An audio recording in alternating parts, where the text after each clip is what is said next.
कि टेलीविजन माध्यम के लिए लेखन के मायने क्या हैं, टेलीविजन में किस किस प्रकार के कार्यक्रम प्रसारित होते हैं और उनके लिए लेखन किस प्रकार किया जाता है। साथ ही हम बात करेंगे कि टेलीविजन लेखन के लिए किन किन बातों का ध्यान रखना जरूरी है। इस चर्चा में हम टीवी कार्यक्रमों के लिए स्क्रिप्ट लेखन, टीवी समाचार लेखन और टेलीविजन लेखन की सीमाओं पर भी बात करेंगे। आज की चर्चा में हमारे विषय विशेषज्ञ हैं श्री राकेश कुमार योगी और मैं हूं साक्षी मांडवाल। श्री राकेश कुमार योगी ने 10 वर्षों तक इलेक्ट्रॉनिक मीडिया में कार्य किया है और वर्तमान में माखनलाल चतुर्वेदी राष्ट्रीय पत्रकारिता एवं संचार विश्वविद्यालय में प्रोड्यूसर के पद पर कार्यरत हैं। आज के इस व्याख्यान में हमने जिन मुख्य बिंदु पर चर्चा करना है वह इस प्रकार है: जनसंचार माध्यम के रूप में टेलीविजन, टेलीविजन लेखन के अर्थ, टेलीविजन लेखन के उद्देश्य, टेलीविजन कार्यक्रमों के प्रकार और उनके लिए लेखन, टेलीविजन लेखन के लिए जरूरी बातें, टेलीविजन लेखन की सीमाएं।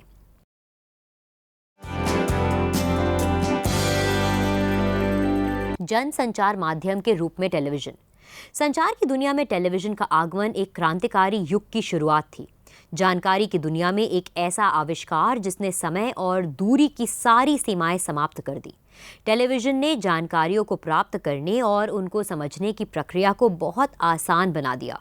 देश या दुनिया के किसी भी कोने में घटने वाली कोई भी घटना या किसी भी मुद्दे पर होने वाला वाद विवाद और उसकी एक्सपर्ट्स द्वारा की जाने वाली समीक्षा हमारी पहुंच से बाहर नहीं है।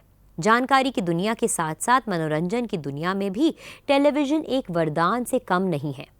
टेलीविजन कार्यक्रम अथवा समाचार के लिए स्क्रिप्ट लेखन में किन बातों का ध्यान रखना चाहिए, इस बात को जानने और समझने से पहले टेलीविजन को एक संचार माध्यम के रूप में ठीक से जानना जरूरी है। टेलीविजन जनसंचार के क्षेत्र में दर्शकों तक सूचनाएं और अन्य मनोरंजक सामग्री दृश्य संदेश के रूप में पहुंचाने का एक इलेक्ट्रॉनिक माध्यम है। हम ग्रुप कम्युनिकेशन, इंटरपर्सनल कम्युनिकेशन और मास कम्युनिकेशन की बात करें तो एक सबसे महत्वपूर्ण अंतर पर ध्यान देना जरूरी है। इंटरपर्सनल कम्युनिकेशन में हम आमने सामने बात करके या टेलीफोन के माध्यम से अपनी बात पहुंचा सकते हैं। इसके साथ ही हम ग्रुप कम्युनिकेशन की बात करें तो भाषण के जरिए एक मंच पर खड़े होकर एक जगह पर एकत्रित हजारों लोगों तक अपनी बात पहुंचाई जा सकती है। लेकिन देश दुनिया के हर कोने में बसे लाखों करोड़ों लोगों तक अपनी बात पहुंचाने के लिए इलेक्ट्रॉनिक माध्यम का होना जरूरी है। रेडियो की पहुंच टेलीविजन से ज्यादा है, पर टेलीविजन के पास दृश्यों की ऐसी ताकत है जो मानव पर अपना गहरा प्रभाव डालती है। यही ताकत खबर को अधिक विश्वासपूर्ण बनाती है और दर्शक खुद को कार्यक्रम से जोड़ पाता है। टेलीविजन के इतिहास में जाएं तो भारत में शिक्षण संस्थानों, उद्योगपतियों, नेताओं और मध्य वर्गीय समाज के द्वारा लगातार टेलीविजन की मांग की जा रही थी। 1959 में फिलिप्स इंडिया ने पहली बार भारत सरकार के सामने एक टेलीविजन ट्रांसमीटर का प्रस्ताव रखा। 15 सितंबर 1959 को दिल्ली में पहला दूरदर्शन केंद्र स्थापित किया गया। शुरुआत में नियमित तौर पर प्रसारण नहीं किया जाता था। 1965 में जब टेलीविजन ऑल इंडिया रेडियो का हिस्सा बना तब नियमित तौर से प्रसारण शुरू हुआ। 1976 में टेलीविजन ऑल इंडिया रेडियो से अलग हुआ। टेलीविजन की दुनिया में 1980 के बाद का दशक एक बहुत बड़ा और महत्वपूर्ण निर्णायक मोड़ साबित हुआ। भारत में एशियन गेम्स का प्रसारण भारतवासियों के लिए एक नया अनुभव था। अपने देश के खिलाड़ियों को अपनी आंखों के सामने खेलते और सफल होते हुए देखने का अनुभव अपने आप में निराला और अविस्मरणीय था। इसके बाद कलर टेलीविजन की शुरुआत एक नई क्रांति लेकर आई। दर्शकों की रुचि टेलीविजन के प्रति बढ़ती जा रही थी क्योंकि उसके पास दृश्यों की ऐसी ताकत थी जिससे दूर बैठे दर्शक को ऐसा महसूस होता था कि वो घट रही घटना के बिल्कुल करीब है। अगर मनोरंजन जगत की बात करें तो निजी चैनलों के आगमन से पहले सिर्फ एक दूरदर्शन चैनल था जिस पर विभिन्न प्रकार के धारावाहिक दिखाए जाते थे। 1990 के बाद का दशक टेलीविजन की दुनिया में एक नई क्रांति ले आया। भारतीय मीडिया ने विदेशी मीडिया के लिए द्वार खोल दिए और आज उस एक निर्णय का फल सामने है। आज भारत में 80 से ज़्यादा तो महज समाचार चैनल्स हैं। मनोरंजन चैनल्स की बात करें तो आज हर भाषा में 100 से अधिक चैनल्स दर्शकों का 24 घंटे मनोरंजन करते हैं। जनसंचार माध्यमों से प्रसारित एक संदेश का अर्थ मानव अपने सांस्कृतिक और पारंपरिक पृष्ठभूमि के अनुसार निकालता है। इसलिए संदेश लिखते वक्त शब्दों और फॉर्मेट के चयन और लक्षित दर्शक की ज़रूरत के बीच तालमेल होना बहुत ज़रूरी है। जनसंचार के कई सिद्धांत हैं जो यह बताते हैं कि मीडिया का असर मानव पर कैसे पड़ता है। इन सिद्धांतों में एक सिद्धांत सेलेक्टिव सिलेक्शन, सेलेक्टिव परसेप्शन और सेलेक्टिव रिटेंशन का है। सेलेक्टिव सिलेक्शन ये कहता है कि भेजे जाने वाले संदेश में मानव वही हिस्सा चुनता है जो उसके हित और पसंद का होता है। सेलेक्टिव परसेप्शन यह कहता है कि मानव पूरे संदेश में से उन बातों को तरजीह नहीं देता जो उसकी सोच और रुचि के खिलाफ होते हैं। सेलेक्टिव रिटेंशन से ये तात्पर्य है कि मानव सिर्फ उन बातों को ही याद रखता है जो उसके हित की होती हैं और जो उसकी मान्यताओं के खिलाफ नहीं होती। चूँकि टेलीविज़न जनसंचार का काफ़ी प्रभावशाली और विश्वसनीय माध्यम है, इसलिए टेलीविज़न के लिए लिखने से पहले अपने टारगेट ऑडियंस और उसकी सामाजिक, आर्थिक, मानसिक और सांस्कृतिक पृष्ठभूमि की जानकारी ज़रूरी है। अब हम टेलीविज़न लेखन के अर्थ को समझने की कोशिश करते हैं। जानते हैं कि टेलीविज़न के लिए लेखन का क्या अभिप्राय है और इसके उद्देश्य क्या है। किसी भी संचार माध्यम के द्वारा प्रसारण हेतु संदेश लेखन के लिए माध्यम के रूप में उसकी प्रकृति को जानना आवश्यक है। हर शब्द जो लिखा जाता है उसमें प्रेषित संदेश को संपूर्णता में और सरलतम स्वरूप में स्पष्ट करने की क्षमता होनी चाहिए। टेलीविज़न लेखन की विशेषताएं।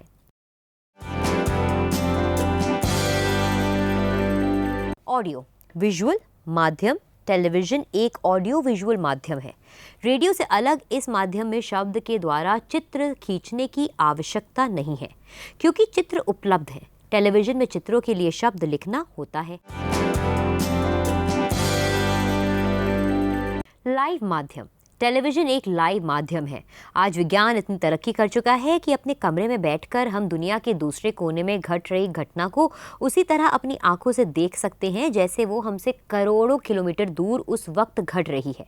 इसलिए टेलीविज़न लेखन में सजीवता का एहसास ज़रूरी है। घरेलू माध्यम। टेलीविज़न की दुनिया सिर्फ खबरों और समाचार तक ही सीमित नहीं है।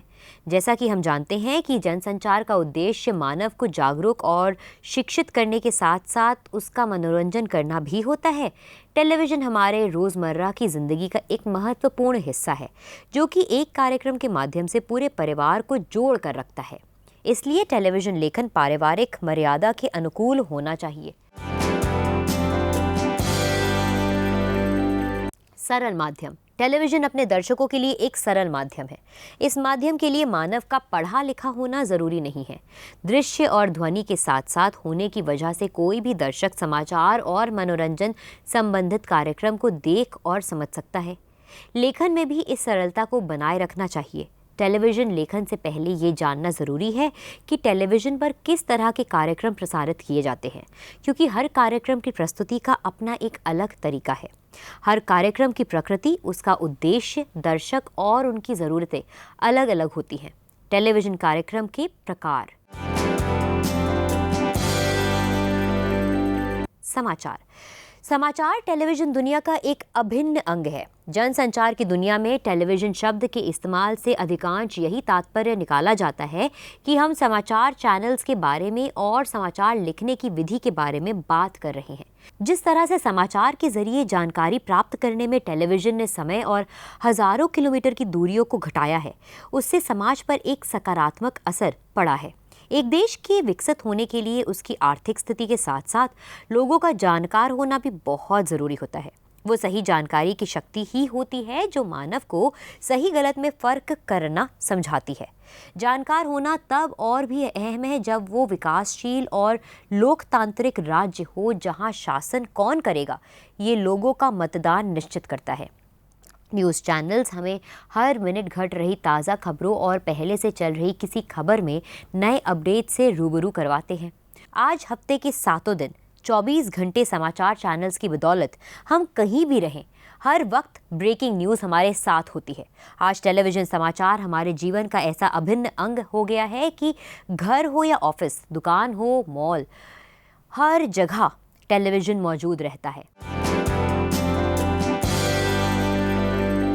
समीक्षा और चर्चा के कार्यक्रम। ऐसे कार्यक्रम ज़्यादातर न्यूज़ चैनल्स पर ही दिखाए जाते हैं जो कि राजनीतिक, सामाजिक, आर्थिक, स्वास्थ्य संबंधी और देश विदेश से जुड़े मसलों पर केंद्रित होते हैं। जब सिर्फ दूरदर्शन था तब एक निर्धारित समय पर न्यूज़ का प्रसारण हुआ करता था, लेकिन आज ऐसा नहीं है। क्षेत्रीय भाषा और भारत की बाकी भाषाओं को छोड़ दें तो आज करीब 80 से ज़्यादा न्यूज़ चैनल सिर्फ हिंदी भाषा में हैं। पैनल डिस्कशन का चलन आजकल रेडियो के बाद टेलीविज़न पर भी बहुत ज़्यादा हो चुका है। एक मुद्दे पर कोई चैनल पूरे रिसर्च के साथ कितनी अच्छी समीक्षा करता और कितने अच्छे एक्सपर्ट्स को आमंत्रित करता है, यह उस चैनल की गुणवत्ता और विश्वसनीयता को निर्धारित करता है। ज़रूरी नहीं कि ऐसे कार्यक्रम सिर्फ राजनीतिक मुद्दों पर ही हों। फिल्मों और मनोरंजन से जुड़े बाकी कार्यक्रमों पर भी समीक्षा वाले शोज का प्रसारण होता है।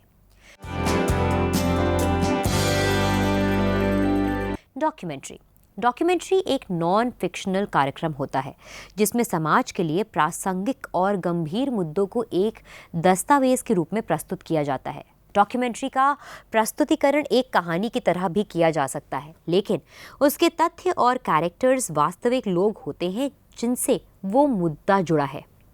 दृश्यों की ताकत के कारण वास्तविक सामाजिक मुद्दों पर बनी टेलीविजन डॉक्यूमेंट्री समाज को जागरूक करने में काफी प्रभावी सिद्ध होती है। धार्मिक कार्यक्रम। रामायण और महाभारत जैसे धारावाहिकों ने ही शुरुआती दौर में टेलीविजन को घर घर में पहुंचाया।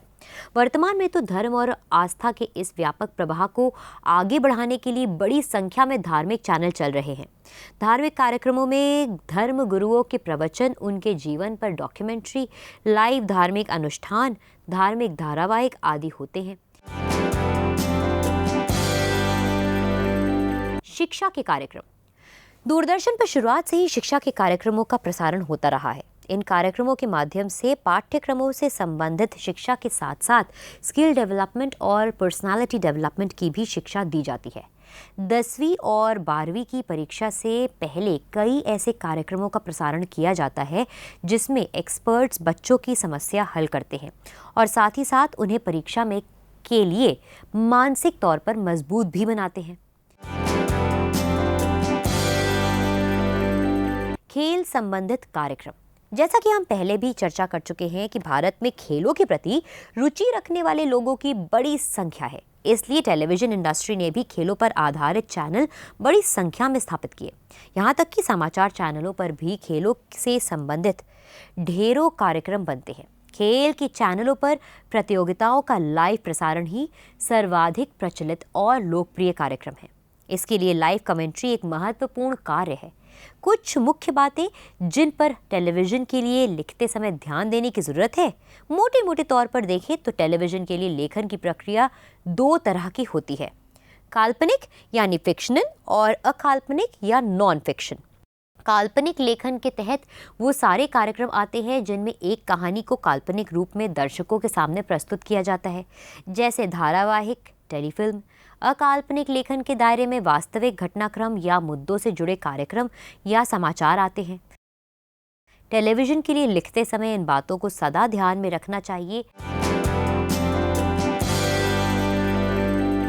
आंखों के लिए लिखना।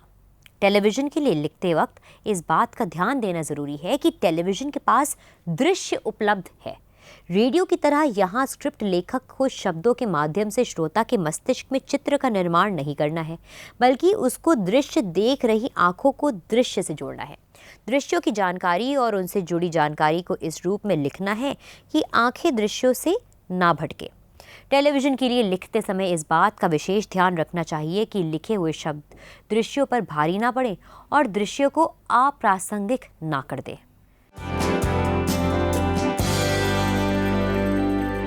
आसान शब्दों का चयन।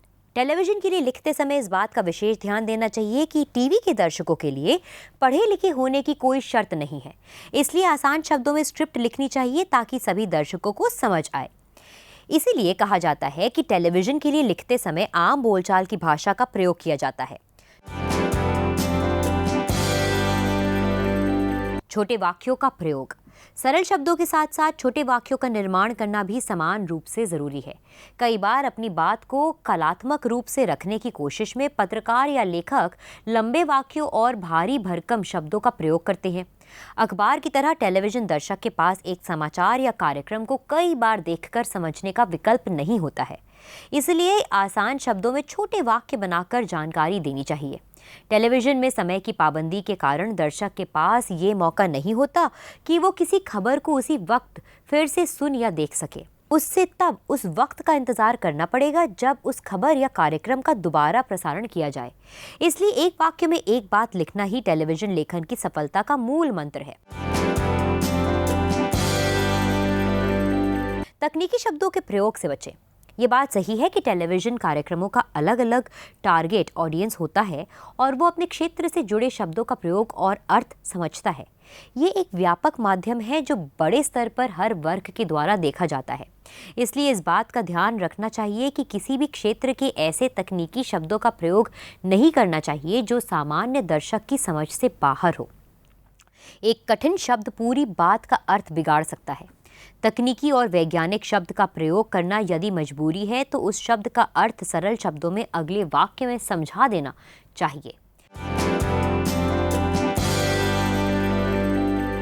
व्याकरण का सही प्रयोग। सरल वाक्य और सरल शब्दों के साथ ही व्याकरण का सही प्रयोग भी अनिवार्य है। लिखते वक्त इस बात का ध्यान रखना चाहिए कि वाक्य निर्माण किस काल में हो रहा है, घटना कितने वक्त पहले घटी है। इस तथ्य को ध्यान में रखते हुए उसका विवरण देना चाहिए, जिससे कि दर्शक के समक्ष किसी भी प्रकार की भ्रम की स्थिति ना बने। दर्शक के साथ वार्तालाप के फॉर्मेट में लिखें। टेलीविजन देख रहा दर्शक टेलीविजन देखते समय स्वयं को कार्यक्रम या समाचार के साथ संबंधित करना चाहता है।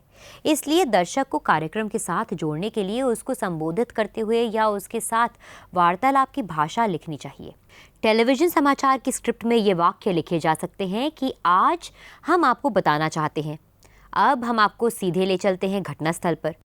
इस प्रकार किसी कार्यक्रम की स्क्रिप्ट लिखते वक्त भी दर्शक को शब्दों के माध्यम से शामिल करना चाहिए। विश्वसनीयता। टेलीविजन समाचारों के लिए लिखते समय बाकी शब्द और व्याकरण का ख्याल रखते हुए इस बात पर ध्यान देना जरूरी है कि हम जो लिख रहे हैं उसमें सच्चाई और विश्वसनीयता का तत्व हो।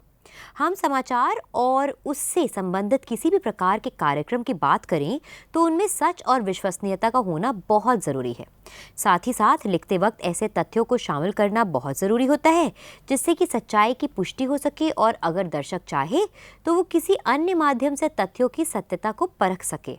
टेलीविजन एक बहुत प्रभावशाली जनसंचार माध्यम है, लेकिन इस बात को बिल्कुल नज़रअंदाज नहीं करना चाहिए कि रेडियो या समाचार पत्र जैसे माध्यमों के जरिए उसकी सूचनाओं को जांचा जा सकता है।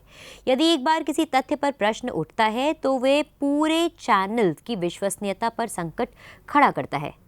तथ्यात्मक लेखन में अपुष्ट सूचनाओं को या तो शामिल ना करें या फिर उनकी अपुष्ट होने की स्पष्ट घोषणा करते हुए लिखें। दूसरी तरफ काल्पनिक लेखन में तथ्यों का सच होना तो ज़रूरी नहीं होता, लेकिन बातों को इस तरह से ज़रूर लिखना चाहिए कि विश्वास करने लायक हो।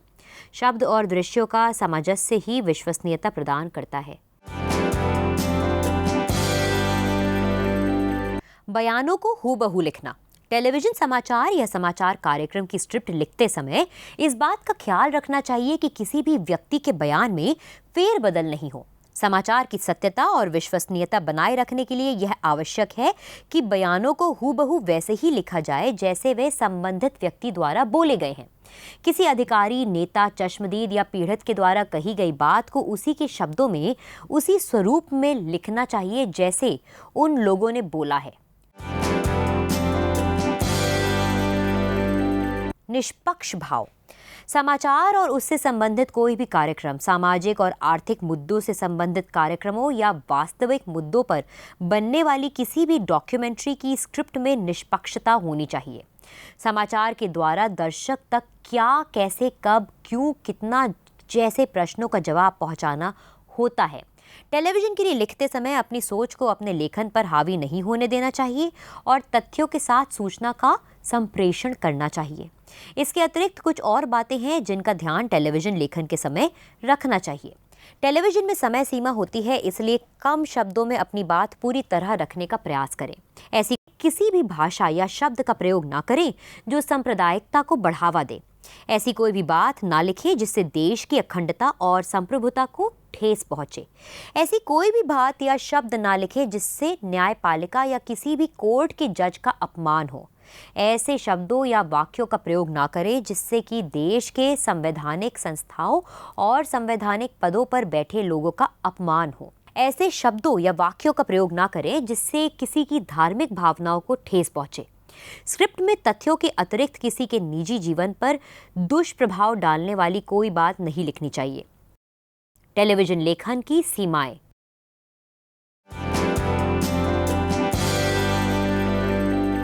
समयबद्ध माध्यम। हम सुबह आए अखबार को रात में भी पढ़ सकते हैं, पर टेलीविजन में ऐसा नहीं है। हर कार्यक्रम के प्रसारण का अपना वक्त होता है और हम निर्धारित समय पर ही उस कार्यक्रम को देख सकते हैं। यह भी आवश्यक नहीं है कि उस कार्यक्रम को फिर से प्रसारित किया जाएगा। अतः टेलीविजन के लिए यह समयबद्धता एक सीमा है, जिसके कारण उसका दर्शक के साथ जुड़ाव दीर्घकालिक नहीं बल्कि अल्पकालिक होता है। कार्यक्रमों के अधिक प्रकार। टेलीविजन लेखन के लिए यह एक बड़ी समस्या है कि टेलीविजन पर प्रसारित होने वाले कार्यक्रमों के कई प्रकार हैं और सभी के लिए विशेषज्ञता की आवश्यकता होती है। जैसे खेल के कार्यक्रम के लिए लेखन करने वाला व्यक्ति शिक्षा संबंधी कार्यक्रम के लिए लेखन नहीं कर सकता।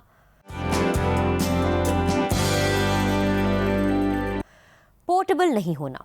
टेलीविजन सेट को अखबार या रेडियो की तरह कहीं भी ले जाना संभव नहीं है। इसके लिए एक स्थान और नेटवर्क कनेक्शन आवश्यक है। अतः 24 घंटे के प्रसारण के बावजूद एक दर्शक का निरंतर इससे जुड़े होना संभव नहीं है। हालांकि अब तकनीक के विकास के साथ मोबाइल पर चैनल देखने की सुविधा है, लेकिन वह सुविधाजनक नहीं है और काफ़ी महंगा भी है। अतः दर्शक को आकर्षित करने के लिए टेलीविजन लेखन में अतिरिक्त मेहनत की आवश्यकता होती है। दृश्यों की अनिवार्यता। टेलीविजन में किसी भी प्रकार की सूचना या जानकारी देने के लिए उससे संबंधित दृश्यों का होना बेहद आवश्यक है। टेलीविजन की पहुंच और प्रभाव के लिए यह अनिवार्यता कई बार नकारात्मक हो जाती है। सूचना होने के बावजूद दृश्य के अभाव में स्क्रिप्ट लेखन मुश्किल होता है। आज की चर्चा में हमने जिन मुख्य बिंदुओं की चर्चा की वह इस प्रकार है। जनसंचार माध्यम के रूप में टेलीविजन, टेलीविजन लेखन के अर्थ, टेलीविजन लेखन के उद्देश्य, टेलीविजन कार्यक्रमों के प्रकार और उनके लिए लेखन, टेलीविजन लेखन के लिए ज़रूरी बातें, टेलीविजन लेखन की सीमाएं। आज के विषय पर हमारी चर्चा अब यहीं समाप्त होती है। इस विषय से संबंधित आपके सुझाव तथा प्रश्नों का सदैव स्वागत है। नमस्कार।